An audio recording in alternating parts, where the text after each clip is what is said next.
Halo teman-teman, di episode kali ini bicara akan membahas mengenai makan bergizi gratis dengan Dr. Irma Hidayana selaku ahli kesehatan masyarakat yang saat ini beliau berada di US dan kali ini kita akan interview online dengan beliau.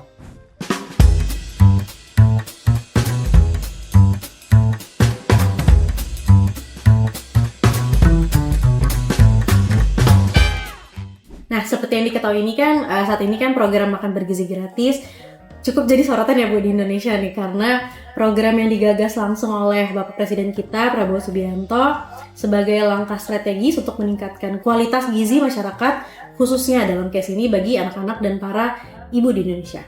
Seperti diketahui juga, fase awal program MBG itu kan dimulai dari tahap uji cobanya ya pada akhir 2024, kurang lebih 5 bulan, hingga pelaksanaannya, eksekusinya pada pertengahan tahun 2025 ya. Dari pelaksanaan ini kan banyak menuai pertentangan ya Bu, mulai dari kasus keracunan dan juga isu-isu mengenai anggaran yang dipotong ya, atau nggak bahasanya yang tidak tersalurkan lah secara sepenuhnya. Harapannya melalui podcast kali ini bersama Bu Irma Hidayana, seorang Public Health Independent Consultant sekaligus co-founder dari Lapor Sehat, kami berharap dapat memahami lebih dalam mengenai efektivitas, tantangan dan juga kebijakan dari program makan bergizi gratis ini sendiri. Menurut pandangan Bu Irma, sejauh mana program makan bergizi gratis mampu menjadi solusi dalam menangani permasalahan nutrisi anak, gizi ibu, dan juga penurunan angka stunting di Indonesia?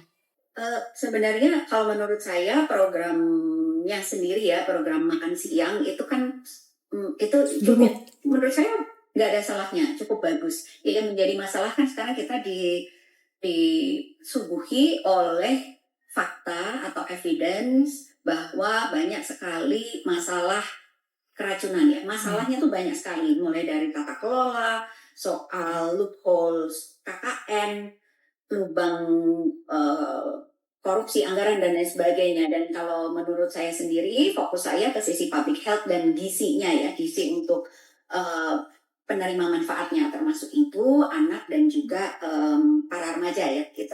Kalau kita lihat ya sekarang, kita lihat programnya dan kita lihat foto-foto menu yang banyak sekali kita lihat di berita-berita atau banyak sekali didapat dari lembaga-lembaga independen ya. Saya rasa masih jauh ya kalau untuk fungsinya untuk memenuhi gizi gitu ya. Satu itu fungsinya untuk memenuhi gizi itu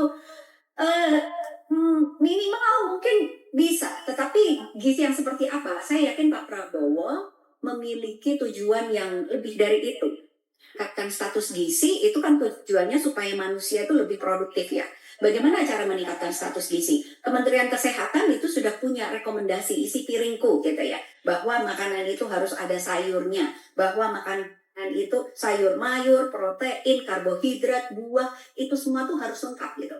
Nah, sekarang kita bandingkan aja dengan makanan bergizi yang selama ini diberikan gitu ya. Apakah itu sudah memenuhi standar itu gitu? Atau itu.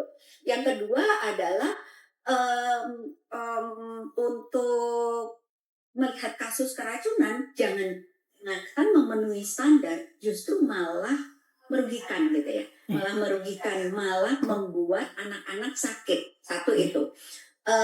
Yang kedua, di sisi lain merepotkan banyak orang gitu, belum mengeluarkan anggaran biaya perawatan kesehatan. Itu kan perlu anggaran tambahan ya. Jadi efeknya itu jadi kemana-mana gitu. Tapi kalau kembali lagi soal gizi, saya kira dengan kualitas makanan, dengan kualitas tata kelola gizi, suguhan makanan yang sekarang, saya kira itu belum bisa untuk memenuhi apa yang tadi ditanyakan.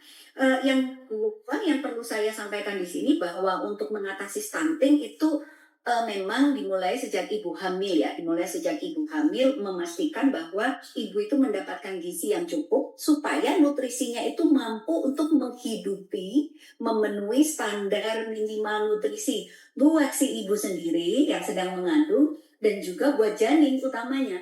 Karena stunting itu dimulai dari kandungan ibu. Ketika ibu atau ketika seorang perempuan gitu ya, siap hamil gitu, jadi tubuhnya itu mau tidak mau mengalokasikan asupan nutrisi untuk perkembangan otak pada janin. Kenapa perlu itu? Karena pertumbuhan, kemudian pertumbuhan janin itu dimulai dari sel-sel otak yang tumbuh berjuta-juta ya ketika dalam kandungan. Yang itu yang sebenarnya merupakan tombol power gitu ya untuk kesehatan, pertumbuhan, perbaikan atau peningkatan kesehatan kognitif dan lain sebagainya. Semua berasal dari situ. Apabila dari situ gizi ibu pada saat hamil itu gizi ibu tidak bagus dan tidak bisa memenuhi asupan nutrisi yang dibutuhkan oleh sel otak anak untuk berkembang, maka perkembangannya tuh telat gitu. Jadi perkembangannya telat. Nah, tapi ini masa pembentukan sel otak dan pertumbuhan anak itu terjadi pada masa kehamilan sampai anak lahir kira-kira sampai 3 tahun lah. 1000 hari pertama kehidupan lah, lebih sedikit. Sampai 3 tahun rekomendasi WHO, UNICEF, kemudian Kementerian Kesehatan. Makanya menyusui menikah masa-masa 3 tahun pertama ini masa-masa yang rawan. Jadi apabila nutrisi anak bisa dikejar melalui penegakan pemberian nutrisi yang tepat, maka stunting bisa dihindari. Karena apa? Dicegah ya. Karena apa? Ya itu masa pertumbuhan itu fondasi kehidupan seorang manusia itu terjadi pada saat itu gitu.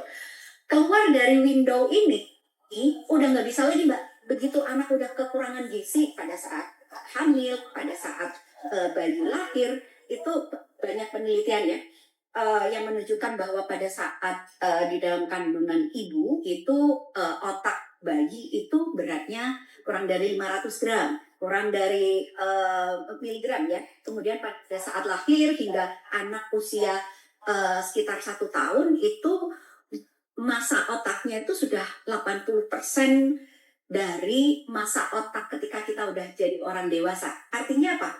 Ini Windows yang sangat penting untuk dikejar supaya memenuhi standar atau kualitas si otak itu. Begitu lewat nggak bisa lagi Mbak.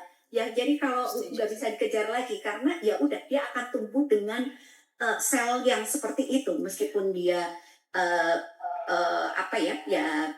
bisa bermain dan lain sebagainya. Lebih baik dicegah ya Bu ya. Sehat dan lain sebagainya itu tidak bisa dikejar dalam makanan bergizi gratis untuk anak PAUD dan lain sebagainya itu nggak bisa, udah telat gitu. Nah kalau kita ngomongin faktor Bu, faktor apa saja sih Bu yang harus diperkuat dalam program MBG ini khususnya agar program ini benar-benar efektif dalam menekankan angka kekurangan gizi dan stunting itu sendiri? Rekomendasi yang berbasis sains, berbasis keilmuan, berbasis fakta dan evidence yang sudah terbukti di seluruh dunia secara klinis maupun secara praktek ya di berbagai dunia bahwa menyusui itu merupakan kunci, salah satu kunci terkuat untuk pencegahan stunting.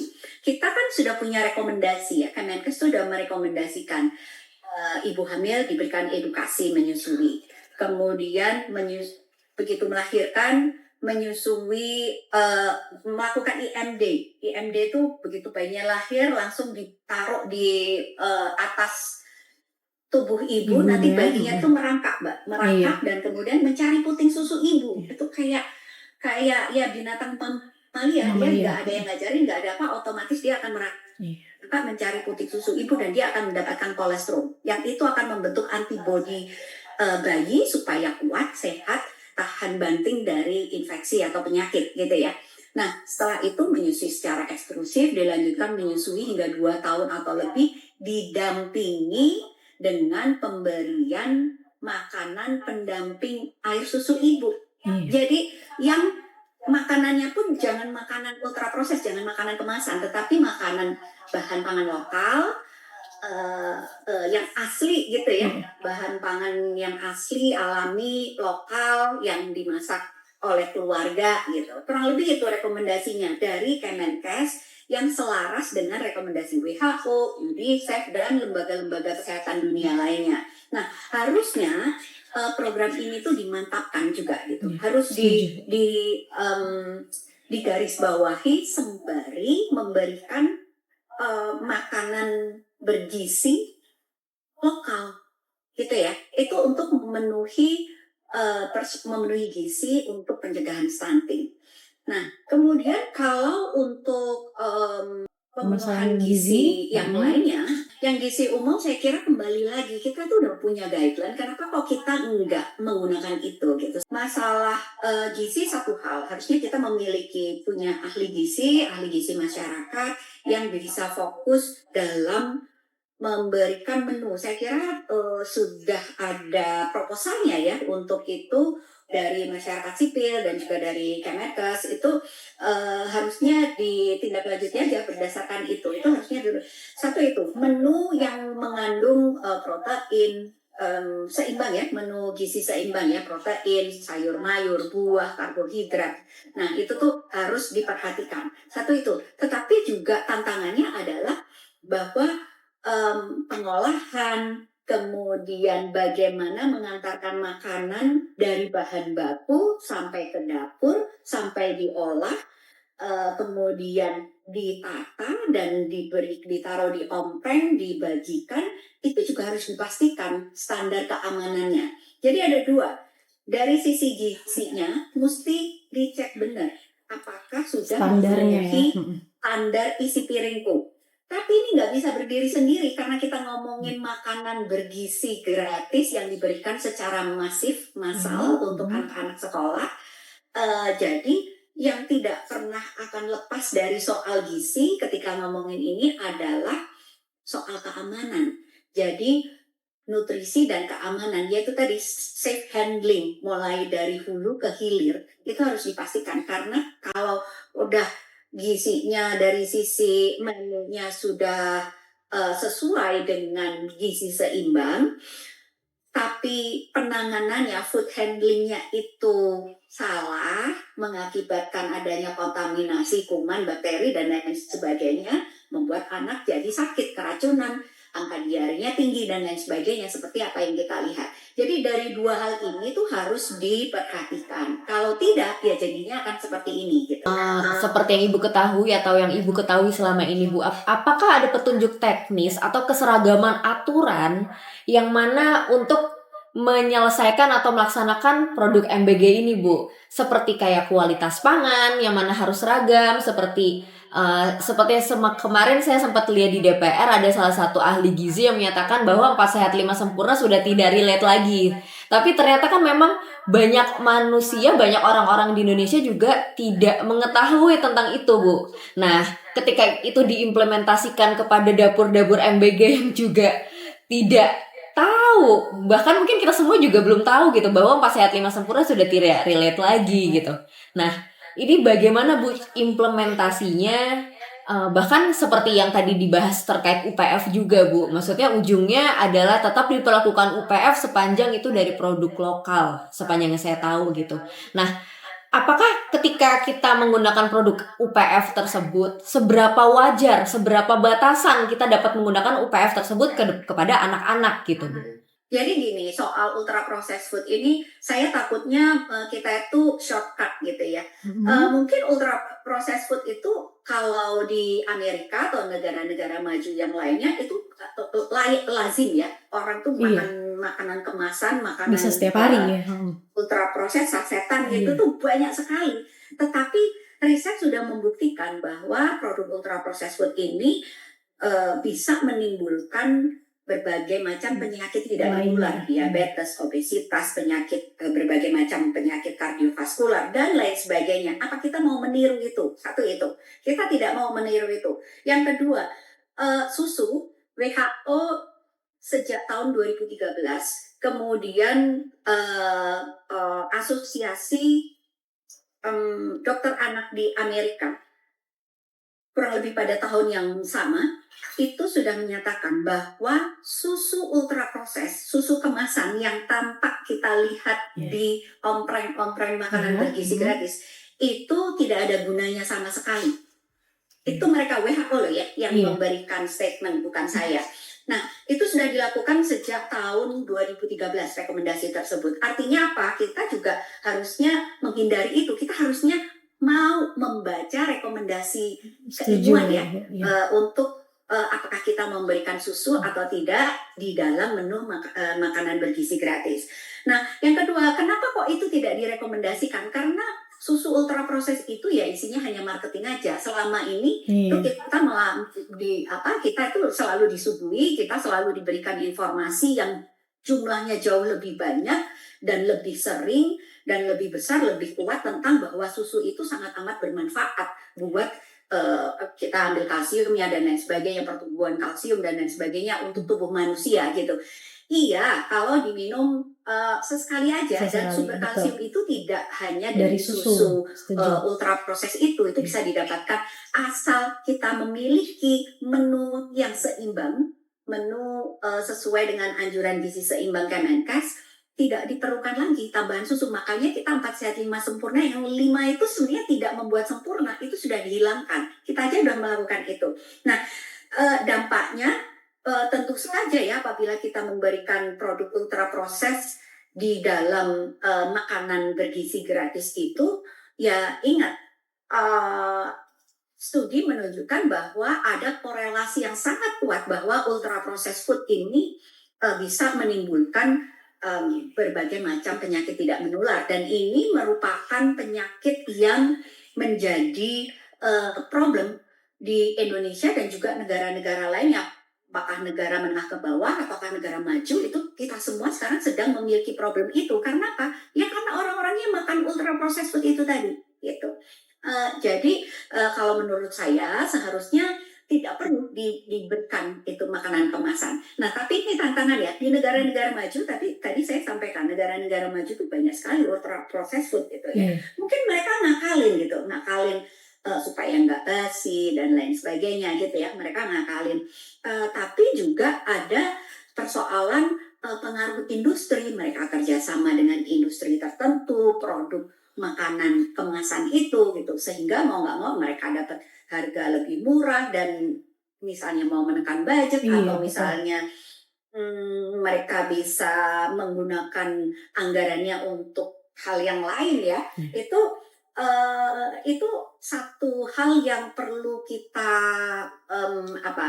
kita cegah. Jangan sampai kita ada konflik kepentingan dalam bekerja sama dengan vendor tertentu atau perusahaan penyedia atau yang memproduksi susu kemasan itu atau produk ultra proses lainnya, produk kemasan yang lainnya. Nah, jangan sampai itu terjadi, karena anak-anak itu ya Mbak, begitu makan satu produk kemasan atau minum susu kemasan gitu ya, begitu kenal itu tanpa mengenal makanan lain yang alami, yang mengandung atau yang justru mengandung gizi lebih banyak dan lain sebagainya, atau lebih mirip gitu ya.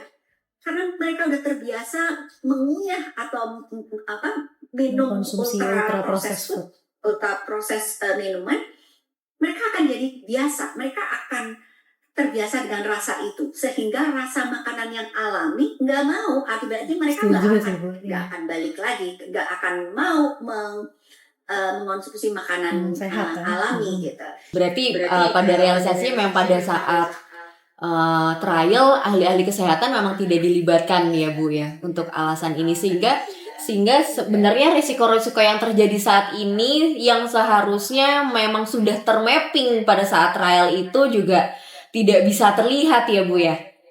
Nah, sebenarnya dilibatkan atau tidak, saya mohon maaf saya kurang paham. Tetapi apabila dilibatkan gitu, berarti banyak kekurangannya. Karena kalau dilibatkan harusnya hal-hal yang seperti sekarang ini tuh bisa dicegah. Satu itu. Yang kedua itu sudah bisa dilihat gitu, bisa dipetakan dan memiliki langkah mitigasinya sehingga tidak terjadi yang sekarang ini. Tetapi kalau kita lihat struktur yang ada dalam BGN itu tetap tidak ada kan struktur tenaga ahli atau bukan tenaga ahli, mohon maaf, kedeputian itu sama sekali tidak ada. Yang deputi gizi itu justru tidak ada, padahal nama badannya adalah Badan Gizi Nasional. Itu kan yang paling utama harusnya ya. ada di situ. Yang kita lihat mungkin ya yang kita semua dengar dan baca di media massa bahwa bukan mayoritas, hampir semua deputinya itu adalah perwakilan dari tentara atau militer backgroundnya ya, dan ada satu yang bukan ibu dengan SD yang kalau nggak salah, tapi beliau juga sama sekali tidak pernah memiliki track record di bidang kesehatan masyarakat, tidak pernah memiliki track record bersama-sama komunitas untuk fokus melaksanakan program kesehatan dan gizi. Jadi menurut saya udah salah gitu.